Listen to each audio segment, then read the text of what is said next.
Have you ever found yourself in a situation so ridiculous that you just had to share it? That's what storytelling is all about. Let's dive into how to describe a funny or interesting experience in English, and trust me, it's easier than you think. First, let's kick things off with a fun introduction. You want to grab your audience's attention right away. Picture this. So, there I was, minding my own business, when suddenly, this sets the stage for something unexpected. It's like opening a book and immediately wanting to know what happens next. Use a hook that makes people lean in, eager to hear more. Next up, let's get into the meat of the story, what actually happened. This is where you paint the picture. Use descriptive language to bring your experience to life. Instead of saying, I went to the store, try, I strolled into the store, ready to conquer my grocery list, when I spotted a display of the most ridiculous-looking hats.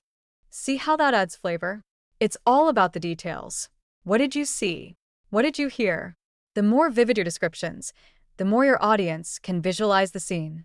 Now, let's add some reactions and details. This is where you can really spice things up.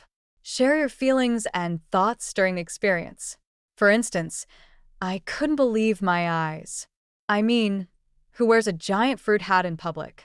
I was torn between laughter and sheer disbelief. This not only makes your story relatable, but also invites your audience to connect with your emotions. And don't forget to include the reactions of others.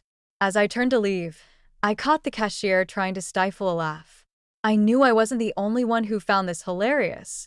Finally, wrap it all up with a humorous note. A good conclusion leaves your audience smiling. You might say something like, so, I walked out of that store wearing my new fruit hat, feeling like a walking punchline. And honestly, I think I might just start a trend. This not only gives your story a satisfying end, but also leaves your listeners with a chuckle and something to think about. Throughout your storytelling, remember to engage your audience. Ask rhetorical questions like, have you ever had a moment like that? Or, what would you have done?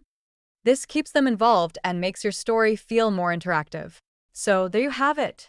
A simple structure to help you describe your funny or interesting experiences in English. Start with a captivating intro. Dive into the details, share your reactions, and finish with a laugh.